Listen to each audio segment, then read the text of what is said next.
This is Ari Koretsky, and welcome to Jews You Should Know, introducing the broader community to interesting and inspiring Jewish men and women making a difference in our world. Some are already famous, some not yet so, but each is a Jew you should know. And we are back with another fabulous episode of Jews You Should Know. This week, a really interesting woman, a doctor, and someone who is really passionate about saving lives and preventing so much suffering and difficulty that can come about simply through lack of knowledge, lack of awareness. And that is specifically in the area of genetic testing, where Dr. Elizabeth Etkin-Kramer has done a great deal of work as a long-time OBGYN in preventative medicine, BCRA, genetic mutation testing, and now in founding a nonprofit organization called Yodeah, which means knowledge, directly addressing this particular need. We had a wonderful conversation a couple of months ago. Of course, we're all during the coronavirus pandemic thinking a lot about our health, and I think this is an interesting and helpful conversation, not specifically about the COVID pandemic, but about ways we can protect our health and the health of our offspring for years to come. Meanwhile, please follow us on social media at Jews You Should Know, spelled out fully, on Instagram and Facebook. Jews You Should Know with the letter U on Twitter. Subscribe wherever you're listening, whether that's Apple Podcasts, Google Podcasts, SoundCloud, Spotify, Overcast, Stitcher, wherever it may be. Spread the word. Let all of your friends and family know about this podcast, especially those who may be looking for some meaningful content during the coronavirus pandemic and beyond. Feel free to leave comments, suggestions by emailing jewsyoushouldknow@gmail.com. And now to our conversation with Dr. and the founder of Yodeah, Elizabeth Etkin-Kramer. And we are here with longtime physician, OBGYN, and advocate champion for genetic testing, Dr. Elizabeth Etkin-Kramer, otherwise known as Liz to her friends. How are you? Fine, thank you. Thank God. How are you? Wonderful. Doing great. And good. Liz, Dr. Etkin-Kramer here, runs an amazing organization called Yodeah, which means knowledge or to know. And we'll learn all about that as we get to know her. But tell us a little bit about yourself. Where are you from? And tell us about your upbringing. So I grew up on Long Island in New York in a little area called the Five Towns, Woodmere to be exact. Which of the five? And yeah, exactly, Woodmere, the Woodmere. And I grew up, it was interesting because my dad was a band leader. He did everybody's bar mitzvahs and weddings. So he was the local celebrity in the Five Towns. Cool. And then I moved to Florida.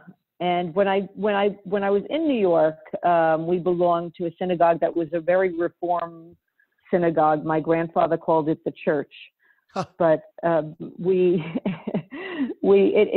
this is back in the 70s. Now it's much more observant. It's a much more observant area. But when I was 15, I moved to Florida, where I currently reside. Which part of Florida did you move to? We moved to Hollywood, Florida, and I lived there for a handful of years, and then I said I'm going to move out of here, and I went to college up at Brandeis in Massachusetts, which was a wonderful, wonderful 4 years. And I was actually, interestingly enough, a history major. I had nothing to do with the sciences. I took the basic sciences just to get me to basically get into medical school at the time.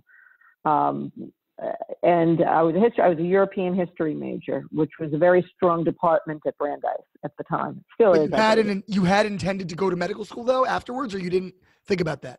No, I started when I was a junior in college, saying, well, maybe I'll try to go to medical school. So I put my toe in the water very slowly. I started to take just one class and then another class and then another class. And I finished the requirements. And I for a year after I moved to Manhattan for a year, and I worked for a doctor while I was applying, and I got in. I got into University of Florida in Gainesville, Florida, which was about as non-New York and non-Brandeis as they come at the time. Yeah. It was interesting. Yeah. What was Hollywood like back when you were there? Because now it's really exploded in recent years in terms of its Jewish. Yes. Certainly it's more religious population as well. What was it like when you were a teenager? When I lived in Hollywood, there was a certain number of New York Jewish kids that went to public school there, that hung out with each other. But it was not a religious area, and it wasn't the same thing as the Five Towns was, where everybody was Jewish. I thought that the whole world was Jewish, and everyone came over on Ellis Island. The idea that there wasn't 100% of a Jewish population around you was alien to me at the time, which is pretty interesting because now we know. But at the time, I thought that everybody was liberal and Jewish. What was your family's Jewish connection at that time? Did they sort of maintain that Reform connection, or? Yeah, they did. My mother was not brought up Jewish at all. My father was brought up ethnically Jewish, and I'm the youngest of four. So we were Reform liberal Jews on Long Island. We went to synagogue some Fridays, but mostly during High Holy Days, and we participated in all the holidays that were traditional for Reform Jews. We did Passover. We were not kosher. So, but when I went to Brandeis, there were it was really cool because there were all of these holidays that I couldn't even pronounce. And we had all these 4-day weekends. I said, this is really fun. College is 3 days a week, 4 days a week. And then we had all these long weekends off, and I learned so much more about different areas of Judaism than I had been exposed to when I was growing up. I tried kosher. I did different things than I had done previously, which I thought was pretty neat. There were a lot of different areas to explore at that time.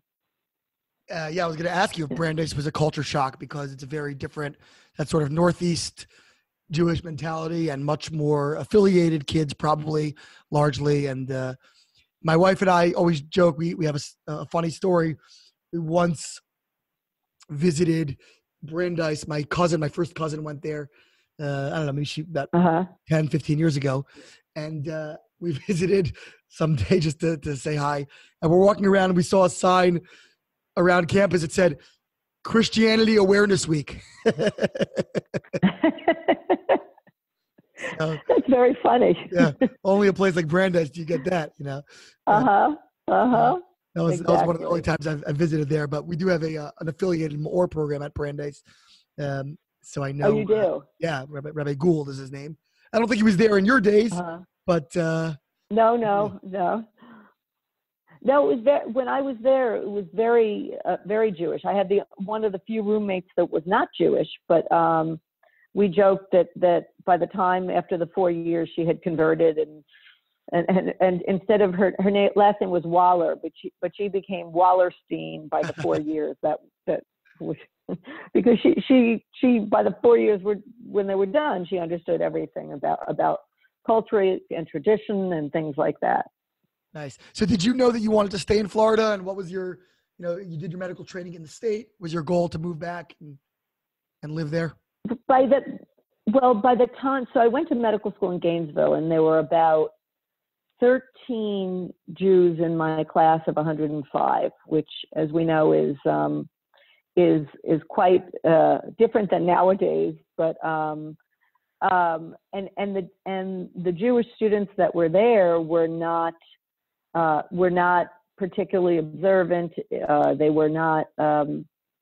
They didn't say out loud that they were Jewish. They were very, very assimilated. And coming from Brandeis, then to New York, I felt a little bit like a fish out of water. But I actually, for the first time, started going on a regular basis to synagogue on Friday nights just to hear Hebrew, really, so that I felt a little bit more in touch with my roots and who I am. And then when I finished and I decided to go into obstetrics and gynecology, when I was choosing to do a residency, my family was down in South Florida and Hollywood again. So I said I wanted to go to where they were because it felt much more comfortable. It was either that or New York. I was going to go back to New York, but I got in down here and I ended up staying. I met my husband and ended up staying down in South Florida. Where was he from? My husband's from South Florida. He was born and raised in Miami Beach. His father was from Austria, which is now part of the Ukraine. Oh, but he came over right after World War I. His father was older, right after World War I, and then had kids and down in South Florida and stayed in South Florida. Neat. So my husband's first generation. So interesting. What inspired you to want to go into the OBG field? OBGYN, when you rotate as a third year medical student, you get little snippets of different specialties. You get internal medicine, which is quite broad, surgery, which I found interesting, but back in the late 80s when I was in medical school, it wasn't really encouraged in Gainesville, Florida for Jewish girls in particular to go into surgery. And all the stars aligned when I went into when I did my OBGYN rotation. It just felt very, very comfortable to have women as patients and to do a lot of things in terms of prevention. I felt that there was a lot of good you could do in OBGYN in terms of prevention. And still to this day, I still feel very strongly about that. What was your early experience? Did you go straight into some kind of a practice? Did you want to open your own practice? That's interesting because I did. I joined I was going to do a fellowship in maternal fetal medicine, and then I was going to do a fellowship in genetics, but at that time it wasn't offered down here, and I really didn't want to move out of South Florida. So I went into general OBGYN. I was hired by a reproductive endocrinologist. That's a type of doctor who basically works to get people pregnant. And I and another OBGYN were hired by him at the same time. And there's a rule of thumb in medicine that you don't hire two people at the same time and expect to be able to make payroll. So after a year, we had to find other jobs. Right. So we were employed by the hospital, but she ended up being we became best friends. She was from New York, and we worked together for about 10 years, and then she moved to California. But we did general OBGYN at that time. And I was doing deliveries probably for about 10 years and decided after 10 years that I wanted to basically pare down more to GYN and focus more on genetics and focus on prevention. And that's what I ended up doing over time. So what does it mean when you focus on genetics as a OBGYN? I mean, you're doing, is that counseling for people to know? Because there is a separate field of genetic counseling, right? Which is not OBGYN. So Correct. It's not even a doctor. So what does that mean when you're specializing in that as a physician? So I'm not board certified I didn't do a fellowship in genetics, but what happened was in the 2000s, I started to learn more about genetic mutations associated with breast and ovarian cancer. And those are in gynecology, those are our hallmark cancers. Those are the ones that we see most if not most frequently, we see a great deal of. And we know all about prevention. We do mammograms, we do cervical cancer screens, which includes a pap smear. But for prevention in terms of genetics, what happened was over time we learned that a large number, not all obviously, most cancers are sporadic, meaning not associated with a hereditary genetic mutation, but a significant number, probably 5 to 10% of cancers are associated with an autosomal dominant, an inherited genetic mutation. And as an OBGYN, we always felt quite comfortable counseling patients on genetic issues and risks, because we've done it for so many years for prenatal things. We would always talk, and especially in Ashkenazi Jewish patients, about the various types of autosomal recessive conditions that could affect their children. But now it bridged over to things that are autosomal dominant, that it could actually affect them. And those are the hereditary cancer genetic mutations. So although I'm an OBGYN and I'm not a genetic counselor and I'm not a geneticist, this is something that came very naturally to my counseling. So I started going to a lot of the conferences, and I learned a lot about hereditary cancers. And not only did I learn about the 5 to 10% of hereditary breast and ovarian cancer, we started to learn that in Ashkenazi Jewish women and men, that you didn't even need a family history to carry a genetic mutation on a BRCA gene. And the risk of cancer in these men and women were just as high as if they had a family history. So I started to question why we're not testing all Ashkenazi Jewish men and women for these cancer mutations when we can do so much. There are so many guidelines that say what you should do to help prevent cancer or increase surveillance to diagnose cancer in these men and women. I started to say, why aren't we doing that? So I'd go to these meetings and I'd kind of corner the lecturer or the researcher and say, I'm not getting this. Why are we not doing it? And then in 2013, what would they answer you? Myriad, well, they'd start off saying things like, well, we don't really know. Well, we don't know how to roll it out. Well, how do we get in touch with Ashkenazi Jews? So many of them are not affiliated, which is true. A lot of Jewish patients are not affiliated per se, but you've got to start somewhere.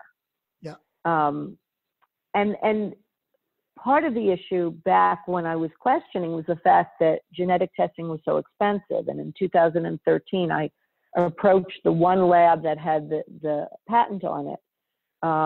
Myriad was the one lab. They had a patent, and no other labs could do BRCA testing at the time. And they were able to offer me a BRCA testing for patients if they wanted to pay out of pocket for $500, which is not sustainable if you're trying to test a lot of people. It's just not going to happen. So after that, very good genetic labs came out, and they were able to offer me genetic testing for a discounted rate. And I basically negotiated with these labs, and I guess negotiated, or I pleaded, I begged, I did whatever I needed to do to get the rate down. And they were able to give it to me for $149.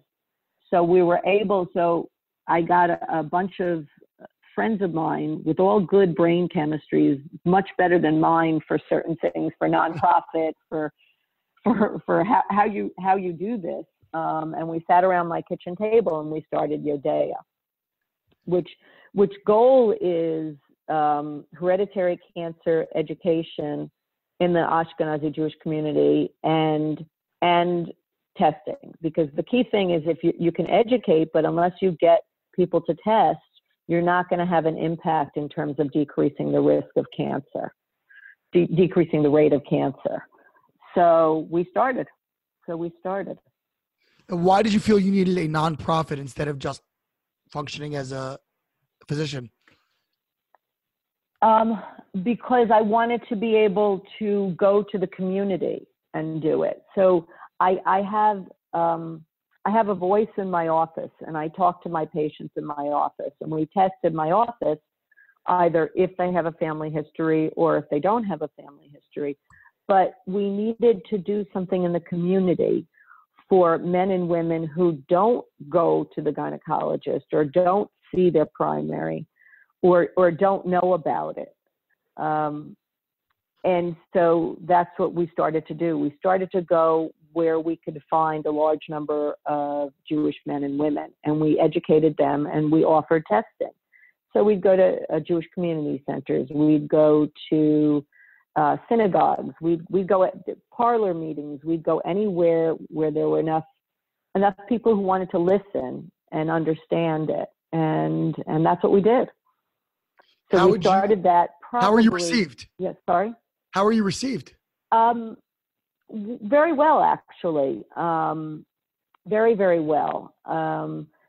And we would but that's the small audience that we would speak to. So then the question is the broader audience. So in South Florida, for example, it's the third largest Jewish community, of which most are Ashkenazi in South Florida.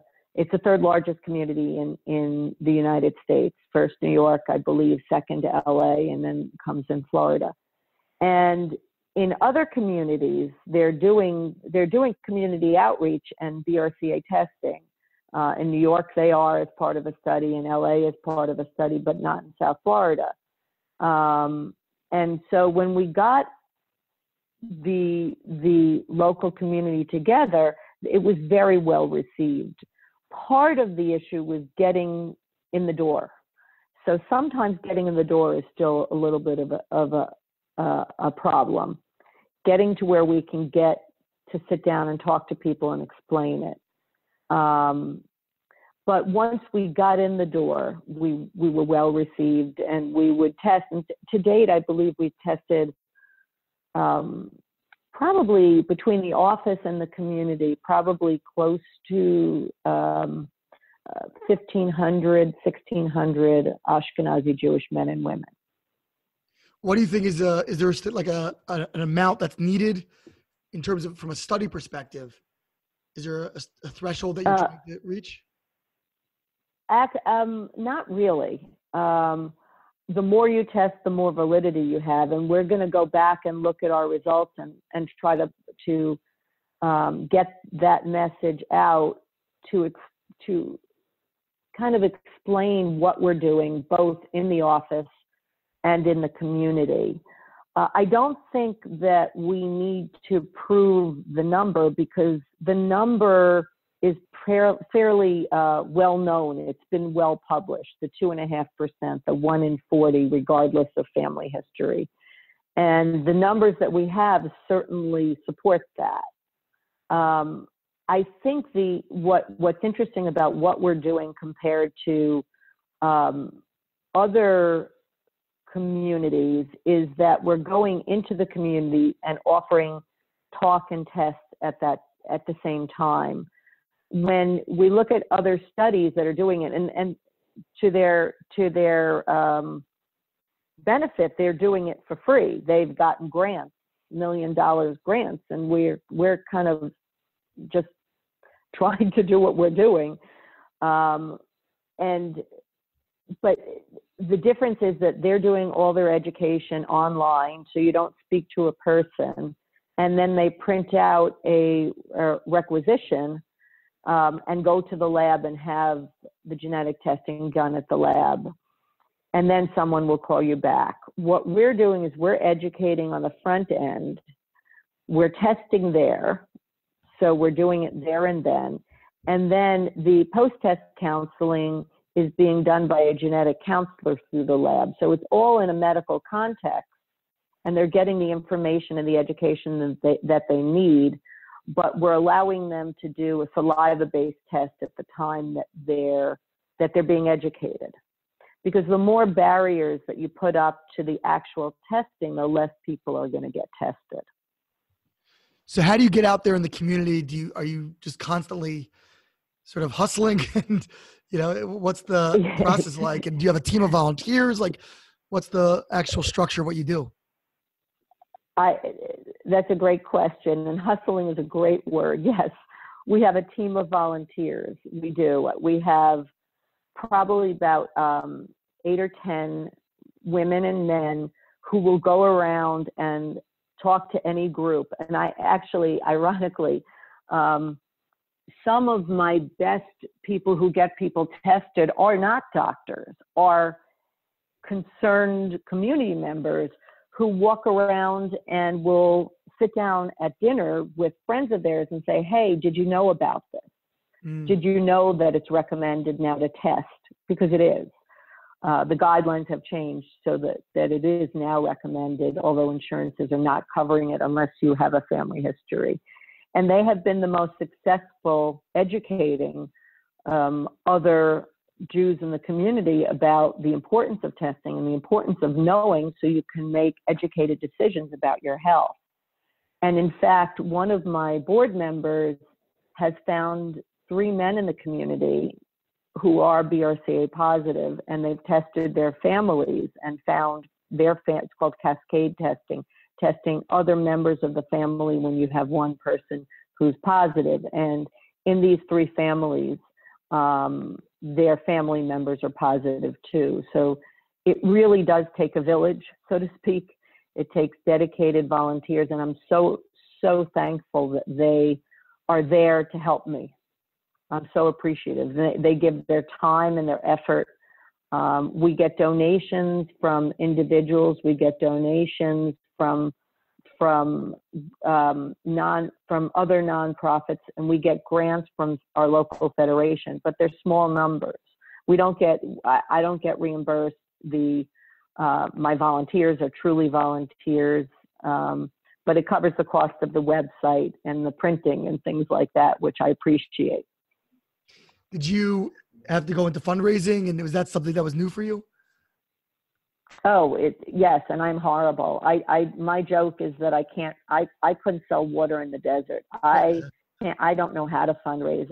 I would much rather, if my daughter had Girl Scout cookies, I would buy them all and eat them, because I felt they're quite uncomfortable about asking people for money.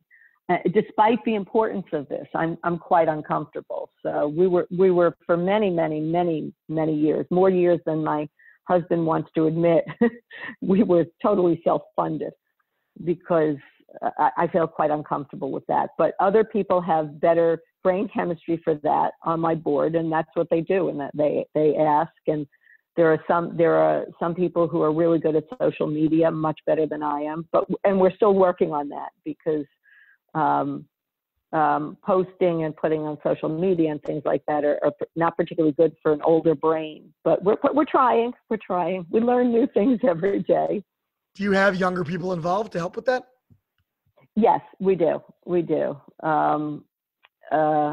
have young women in their 30s. We have a woman who offered to give us a hand who's really good at social media. So yeah, we do. But we take volunteers as well. I'll be happy if somebody offers to help us with that. How did you determine the name Yodeah?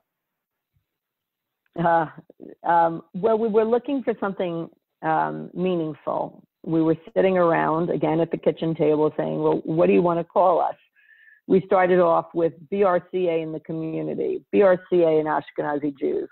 What do you call yourself? And what happened was we figured out that we wanted something that meant to know, because it's really the knowledge that's so empowering. And Yodeah, and I know it's the male form of Yodeah, and it's not the female. Right. Is it Yodat? Yodat, yeah. Yodat. But the idea behind that is that it affects both men and women, because it's not a sex-specific genetic mutation. The cancers are more common in women, but it's not only men and women. So we chose Yodeah. I've been told we chose well. I think it's a cool name. Yeah. But Absolutely. yeah. How do you interface with other genetic testing organizations? Because over the last couple of decades, there's been a real surge in awareness about genetic issues and genetic testing in definitely in the Ashkenazi community, especially when it comes to dating and marriage.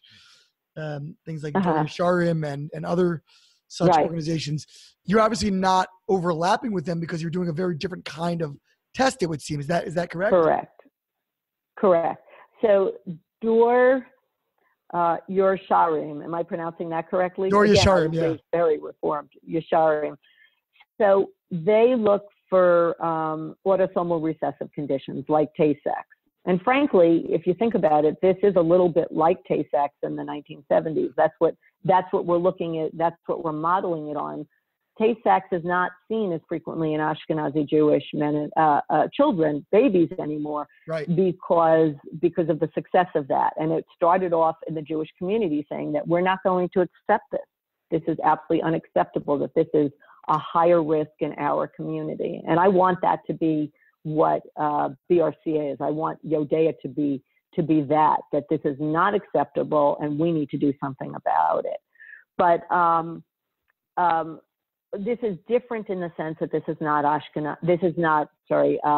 autosomal recessive. This is something that actually affects a person. And there's a lot of chatter about trying to do it at the same time that we do autosomal recessive disorders when somebody is trying to get pregnant. The counseling is a little bit different, but often in my office, I will do both at the same time. So I will ask them their family history. I do genetic testing for pregnancy reasons or pre-pregnancy reasons, and then I'll start going into the Ashkenazi Jewish and the 1 in 40. And I've had patients. I had a woman who I'd seen for many years, and she comes to me, and you know family history, and you're not Ashkenazi. I ask them every year. And she says, I did Ancestry, and I found out I'm a quarter Ashkenazi. So I said, let's do BRCA testing on you. She was pregnant, and she found out she was BRCA positive just on the basis of that. Yeah. Interesting. Yeah. Have you ever tried to liaise with these other organizations to maybe, cross-pollinate or try to stage events together? Yeah, we do that all the time with the Victor Center down here. There's a woman down here by the name of Debbie Wasserman who runs the Victor Center. In fact, I think she's national. She's a genetic counselor. And yes, we work together a lot. We work together, and it's a nice dovetailing. It's different counseling, but it's a nice dovetailing. Adele Schneider, who ran the Victor Center, she's a medical geneticist out of Philly, has helped me a great deal as well, trying to figure out how to place this in the community and what organizations to reach out to. But we're different than other organizations like Sharsheret. Have you heard of Sharsheret? It's a breast cancer awareness, correct? Exactly. So yes. So when we're starting Yodeah, I approach them because the key thing is education and testing, because if you don't test, you're really not having as much of an impact. But their role is more of once you've had breast cancer and education. They were not comfortable taking on the arm of the counseling and the actual genetic testing. And I firmly believe that is an extraordinarily important part of all this, because you can educate all you want, but unless you do the testing, you're not going to have that impact on the risk of cancer. What do you still want to accomplish with the organization? You mentioned getting it to the level of the Tay-Sachs, eradication. Where do you want to go, and what do you think you need to do to get there? We have a lot of work. So the guidelines changed. There are specific guidelines on who should get genetic testing for cancer genes that are put out by both the U.S. Preventative Service Task Force and National Comprehensive Cancer Network. And these are the guidelines that doctors tend to follow. And the guidelines just changed, but the wording is not particularly strong enough that we feel that insurance companies are necessarily going to cover it without a family history. And again, in Ashkenazi Jewish men and women, over 50% of BRCA mutations occur without a family history. So we want people to know this if they carry a hereditary genetic mutation before anybody in the family has cancer, because we can do great things to prevent it. So we have a lot of work to do. We have to educate the community.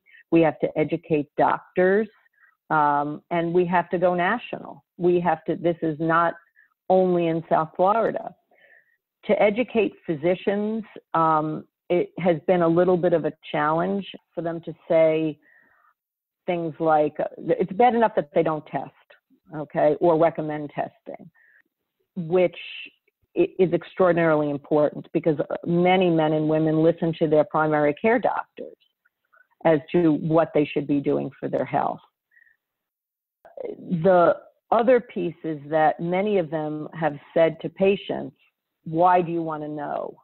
How will that help you? And it's very clear how it will help them because of the additional steps that you can take to prevent cancer, or additional screening to diagnose cancer at an earlier stage, or even medicines in women to prevent cancer.